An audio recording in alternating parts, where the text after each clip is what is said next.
good, 108s? We are talking about a game, co-op capabilities, teamwork, great leveling, different ways you can play out the story. And here we have today Toby.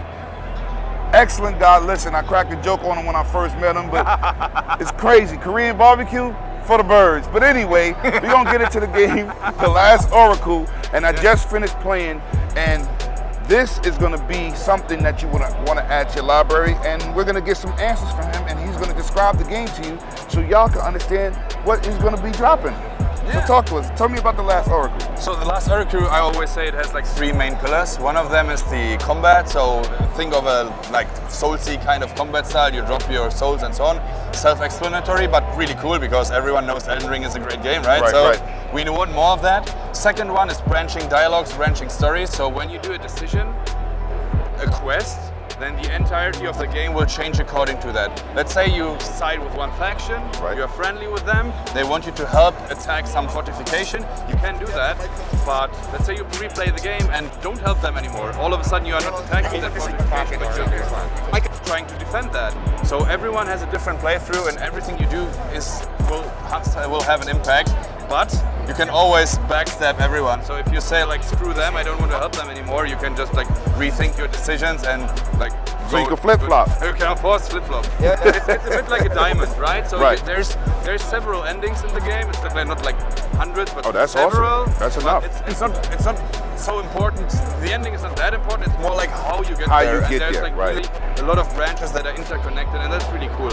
And the last one is co-op, and especially if you have such a cool co-op buddy like you are, he didn't die once, so that well, you dropped in the water. I jumped in the water, but you know. No swimming, no swimming. But other than that, it was really cool. And in co-op, it has like these elements where you can play together.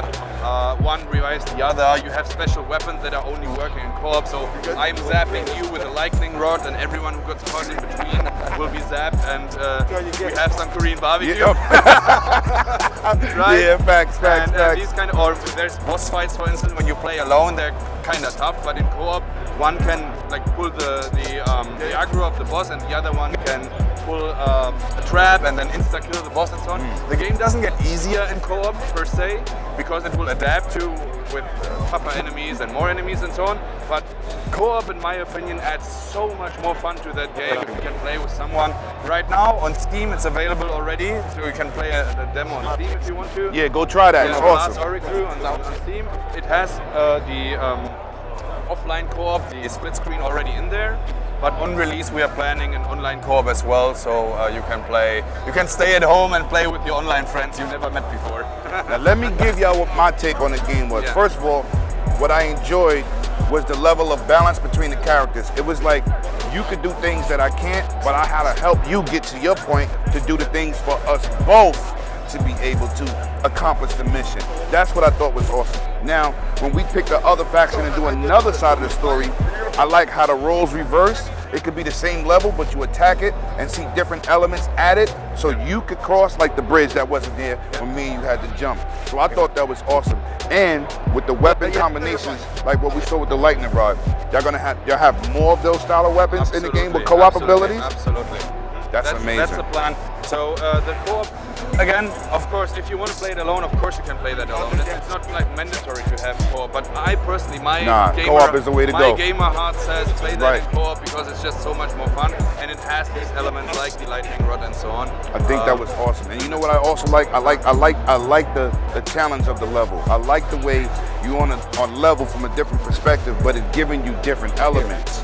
That's what I really enjoyed. Well, what I like is when we play together and you, for instance, run in the front and shout zap me, so I'm zapping you. You are kind of luring the enemies. I need to replenish my mana, so I need to punch the boss, but I can't do that as a mage. So I need you to help me to make him focus on you and so on. So these kind of cooperation, but it's a game where you chuck a few beers, sit on the sofa and just play, have fun for an hour or two, and then like continue with something else. So yeah, I'm gonna tell you something that's crazy. You share inventory. So he has abilities I don't have. He could pass something to me. He could not use it. I can go into the menu, select it, use it for a little bit. It may not be as much beneficial to me, but I can share it, give it back to him, and y'all can complete the game. And yo, I think I've never seen no game share an inventory. Yeah? That's what I don't know any game doing that. neither do I, but yeah, I thought it was first, awesome. maybe. That's a first, but I thought that was Toby. You've been was a excellent, pleasure. man. Thank you very much. Listen, hit Steam, come to 108 Dragons, get this information. He's gonna send me some more footage on this game, and I'm gonna make sure to bring this to you guys. And thank you, man. Awesome. Very welcome. Take Have a care good- and play the last Oricle on Steam. Facts. What's good, 108s? What's good? What's good? What's good? We're here with Gabriel, one of the programmers and developers from that game, Dolemen. Now, let me tell you, this is a Soul Styles game, but it has a sci-fi twist on it.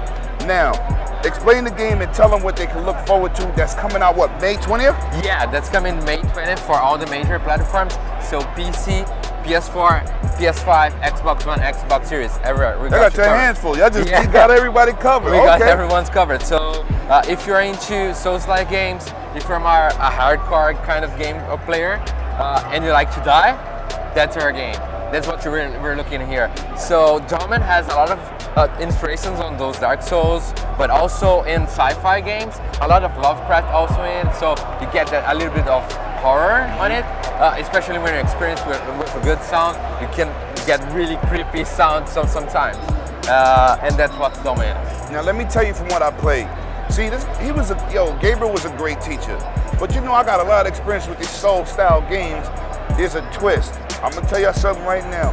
Don't think you're gonna run past bosses, the mid guys, and you're not gonna pay for it. See, he didn't tell me. They get bigger and stronger. So I got kind of wiped out a few times. So we started the interview because I was trying to get my behind bust. So give him a little bit of the backstory on, you told me he was a mercenary, but give him a Yes. backstory on the game and exactly what it entails. Yeah, okay. So you're this mercenary. You have been hired to extract Dolemen crystals from this planet. It's called a Heravion Prime. But you're teleported to the planet, and you find out that it's in the middle of a galactic invasion from another different race. So everywhere that you go, you see slaughtered bodies everywhere. And also these monstrous creatures that has been released in order to kill the local population. So you're there to retrieve these crystals that you see over here. And you need to defeat the generals from these invasions, and also basically retrieve these crystals. Yeah. And let me tell you something. I didn't even beat the first guy. The first boss, the little minions, I got a little roll. But listen, this game is beautiful, and it definitely gives you that nice sci-fi appeal, and it was something I thought was amazing. Now, will you have some type of co-op, or is it a single-player experience? No, you do have co-op. It's mainly a single player throughout the game, but at the bosses, at the hard time where you just can't beat it, you can call your friends. Up to 4 players. Up to 4 players. Yes, exactly. And you call your friends, and you get their help to defeat that hard boss that you're having difficulties, because it's a hard game. It is. You it suffer is. in but the it's minions. nice. It Yeah. plays nice. It animates nice. It looks nice. You're just gonna get beat nicely. In a lot. In a lot. Because I said, oh, you know what? That dude was nobody earlier, and then he was like 8 feet tall. So it's definitely, you was awesome, man. Thank you so much for Thank giving you, me your man. time. Welcome to 108 Dragons TV. Awesome. Listen, Dolemen, May 20th, all platforms. Go check that out, man. The game is fire. It's gonna give you a different element. And if you need teamwork, they're gonna come out here, get that 4-player co-op, and get you past that boss that I couldn't even beat. That's a fact. Appreciate you, my guy. Appreciate man. you. Thank you. Thank a you. lot, man. All right.